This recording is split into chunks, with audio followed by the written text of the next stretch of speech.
Hello dear students. तो आइए हम लोग यौगिक में जो किसी उपसंयोजक यौगिक में केंद्रीय धातु की ऑक्सीकरण अवस्था निकालेंगे। और ऑक्सीकरण अवस्था निकालने के लिए आप क्या करते हो, कंपाउंड्स का फार्मूला लिखते हो और फार्मूला लिखने के बाद उसका क्या कर देते हैं, आयनीकरण कर देते हैं। आयनीकरण करने की प्रक्रिया में संकुल आवेश पे यानी कोऑर्डिनेशन स्फीयर के अंतर्गत जो आयन है उस पे एक क्या आ जाएगा, चार्ज आ जाएगा। और संकुल आवेश पे जो आयन होता है वह उपसंयोजक परिसर में उपस्थित कुल आवेशों के योग के बराबर होता है। ठीक है, तो टॉपिक आपकी क्या है, उपसंयोजक यौगिकों में उपसंयोजक यौगिकों में केंद्रीय धातु परमाणु या आयन की ऑक्सीकरण संख्या ज्ञात करना। तो एक पॉइंट तो आप लोग नोट कर ले कि उपसंयोजक परिसर पर उपस्थित कुल आवेश, उपसंयोजक परिसर पर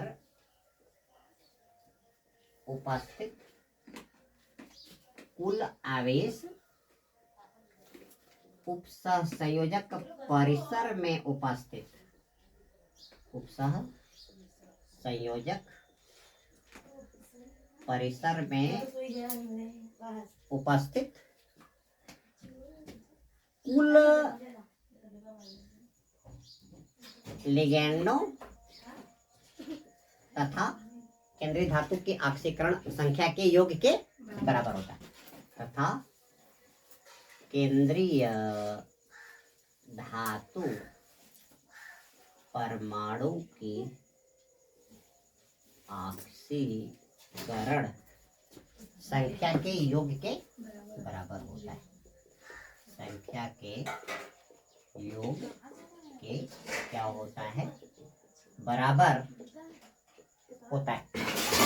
एज फॉर एग्जाम्पल आप क्या ले लो,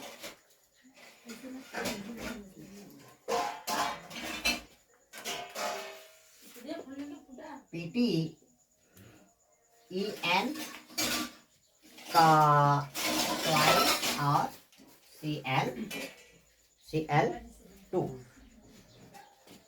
में केंद्रीय धातु परमाणु किसका, प्लेटिनम की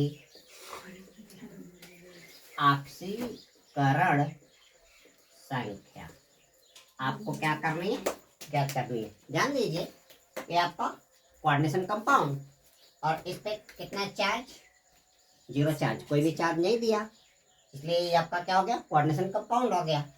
अब इसमें देखिए क्या कहा कि केंद्रीय धातु परमाणु के कोऑर्डिनेशन स्फीयर में के बाहर जो चार्ज लिखा है वह कोऑर्डिनेशन स्फीयर में उपस्थित केंद्रीय धातु परमाणु और कुल लिगैंडों के आवेश के मान के बराबर होता है। ये आपका EN क्या है, EN क्या है, एथिलीन डाई एमीन है। ये है आपका एथिलीन डाई एमीन है। और एथिलीन डाई एमीन की डेंसिटी कितनी होती है, 1 होती है। ठीक है, तो और ये क्या है, एथिलीन डाई एमीन क्या है, एक अणु है। एथिलीन डाई एमीन क्या है, एक अणु है। और अणु की ऑक्सीकरण संख्या कितनी होती है, कितनी होती है, अणु की ऑक्सीकरण संख्या, अणु की ऑक्सीकरण संख्या होती है कितनी, 0। तो यहां से देखो प्लेटिनम की ऑक्सीकरण संख्या आपको निकालनी है। प्लेटिनम की ऑक्सीकरण करण संख्या। आपको क्या करना है, ज्ञात करना है, पता नहीं है, नहीं पता है ना, तो क्या हो जाएगा, x प्लस एथिलीन डाइएमीन क्या है, अणु है, और अणु की ऑक्सीकरण संख्या कितनी, 0, तो यहाँ पे 0 इंटू क्या करा दो, 2, और यहाँ पे 2 क्लोरीन है, और एक क्लोरीन का कितना होता है, -1, इक्वल टू कितना हो गया, 0 हो गया, तो हो गया x plus 0 minus 2 equal to 0, x equal to कितना आ गया, +2, तो प्लेटिनम की ऑक्सीकरण स्टेट कितनी आ गई, सेकंड आ गई, ठीक है। और इसका नाम क्या होगा, प्लेटिनम, ठीक है। एथिलीन डाइएमीन है, एथिलीन डाइएमीन में ऑलरेडी डाई शब्द लगा है, जहाँ पे डाई शब्द लग जाता है वहां पे 2 के लिए क्या लगाते हैं, 20 लगाते हैं, 3 के लिए क्या लगाते हैं, 20 लगाते हैं, 4 के लिए क्या लगाते हैं, टेट्राकिस लगाते हैं, 5 के लिए क्या लगाते हैं, पेंटाकिस लगाते हैं, 6 के लिए क्या लगाते हैं, हेक्साकिस लगाते हैं, ठीक है। तो इसका नाम क्या हो जाएगा, इसका नाम हो जाएगा, यहाँ पे कौन कौन है, यहाँ पे एक तो आपका क्लोरिडो है, और यहाँ पे क्या है, एथिलीन डाइएमीन है। तो क्लोरिडो में C आपका क्या करेगा, पहले आएगा, और E क्या करता है, बाद में। तो नामकरण किस क्रम में, अल्फाबेटिकल ऑर्डर में आप लिखते हो। तो इसका नाम हो गया आपका डाई क्लोरिडो, और एथिलीन का 2 है, एथिलीन का 2, और एथिलीन डाइएमीन ऑलरेडी उसमें दे रहा है, इसलिए इसका नाम क्या हो जाएगा, 20 ethylene diamine, ethylene diamine,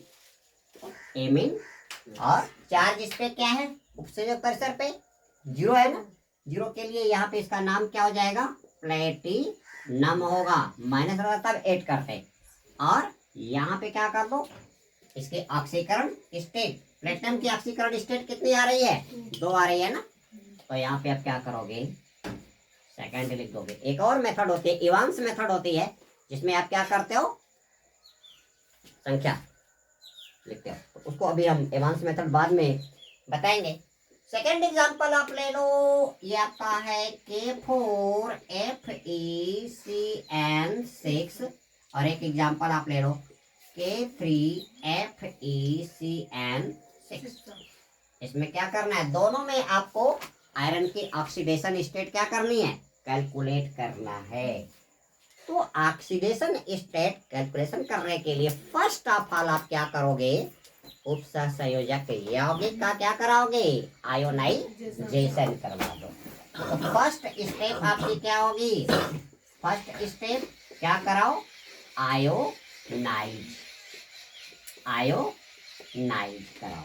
ionise कराएंगे तो क्या हो जाएगा, 4K प्लस ये आपका हो गया FeCN6, और इस पे क्या आ जाएगा, और माइनस आ जाएगा। इसका आयोनाइजेशन कराओगे तो यह हो गया 3K प्लस, और इधर आपका हो गया FeCN6, और इस पे एक पोटेंशियल पे +1 चार्ज, तो 3 पोटेंशियल पे कितना, 3 + 4, तो यहाँ पे कितना आ जाएगा, -3 आ जाएगा। अब यहाँ से ऑक्सीडेशन स्टेट आपकी किससे निकलेगी, कोऑर्डिनेशन स्फीयर से। क्या कहा, कोऑर्डिनेशन स्फीयर में उपस्थित कुल आवेश जो होता है, उसमें उपस्थित लिगैंड के आवेश प्लस कोऑर्डिनेशन स्फीयर में उपस्थित केंद्रीय धातु परमाणु के आवेश के योग के बराबर होता है। तो आप निकालोगे आयरन की क्या निकालोगे, ऑक्सीकरण क्या निकालेंगे, अवस्था निकालेंगे। कैसे निकलेगा, इसका निकलेगा, आयरन का हमको ना पता है, x कर दो, साइनो का कितना होता है, -1 होता है, तो प्लस -1 × 6 इक्वल कितना, -4, तो यह हो गया x - 6 equal to -4, x equal to -4 plus हो गया 6 इक्वल टू कितना आ गया, +2। तो यहाँ पे आयरन की ऑक्सीडेशन नंबर कितनी आ गई, आ गया +2 आ गया। सेकेंड स्टेट में आप देख लो, यहाँ से क्या दे रहा है, ये दे रहा है FeCN6, और इस पे कितना दे रहा है, -3 दे रहा है। आयरन का ना पता है एक्स प्लस कितना 1 माइनस 6 इक्वल कितना हो गया -3। तो ये हो गया x माइनस 6 इक्वल टू -3। ये हो गया x equal to -3 plus 6 equal to कितना हो गया +3। तो यहाँ पे आयरन की ऑक्सीडेशन नंबर कितनी आ गई +3 आ गया। यानी कि यहाँ पे आपका फेरस स्टेज में है और इसमें क्या है फेरिक स्टेज में है। अब आपको देखना है समरूप और असमरूप संकुल। समरूप तथा असमरूप क्या संकुल यानी कॉम्प्लेक्स। अब समरूप में क्या होगा, ऐसे संकुल जिसमें केंद्रीय धातु परमाणु या आयन केवल एक ही प्रकार के लिगैंड से क्या होता है जुड़ा रहता है। जब कोऑर्डिनेशन स्फीयर में सेंट्रल एटम, ठीक है, सेंट्रल एटम केंद्रीय धातु परमाणु या आयन सिंगल टाइप के लिगैंड से जुड़ा हुआ। तो देखो यहाँ पे सिंगल टाइप के लिगैंड से जुड़ा हुआ है। कौन सा लिगैंड है साइनो। जब उपसंयोजक परिसर में केंद्रीय धातु परमाणु के साथ केवल एक ही प्रकार के लिगैंड्स क्या करते हैं कोऑर्डिनेशन बॉन्ड के द्वारा जुड़े होते हैं, such type of ligands are called as homoleptic समरूप लिगैंड। जब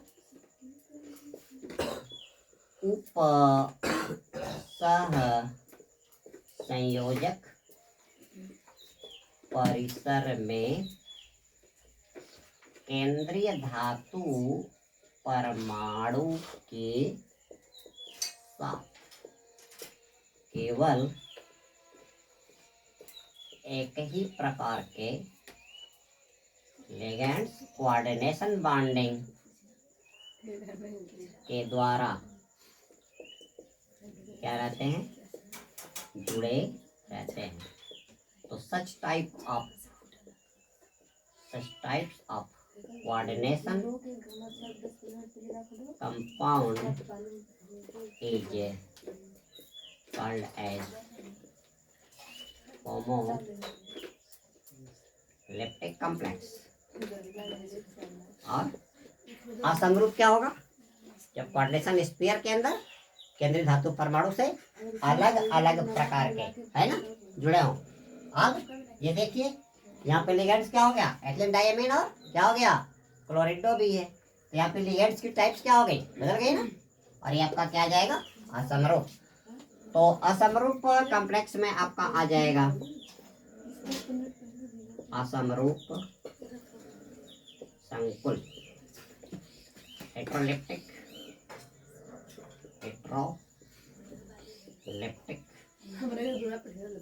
कॉम्प्लेक्सेज। जब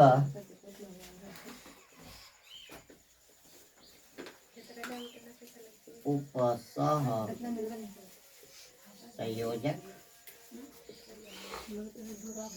परिसर में केंद्रीय धातु परमाणु के साथ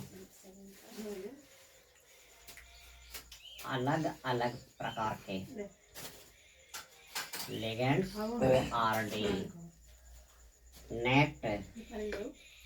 कोऑर्डिनेट बॉन्डिंग के द्वारा सेंट्रल एटम या केंद्रीय धातु परमाणु से जुड़े होते हैं। केंद्रीय धातु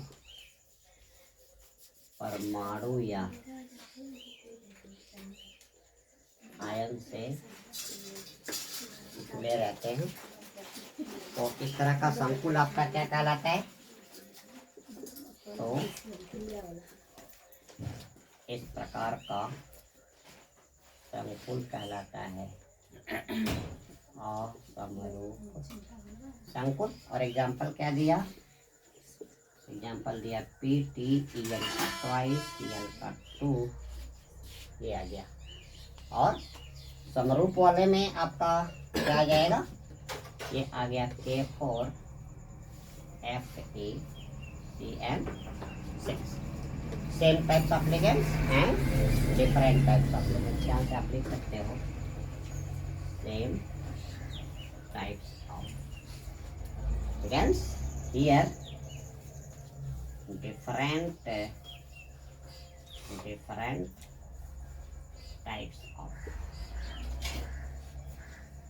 ligands are taking part in the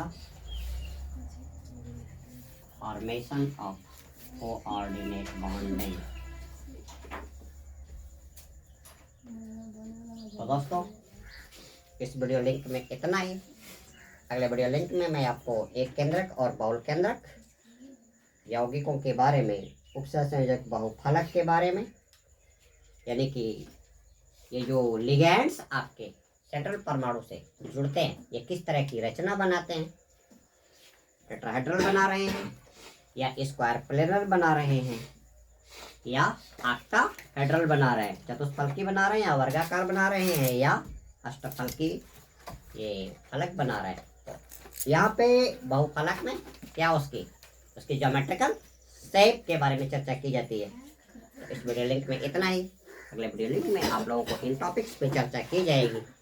आप मुझसे जुड़े रहिए, बहुत ही जल्दी मेरा अगला वीडियो लिंक जारी होगा। धन्यवाद।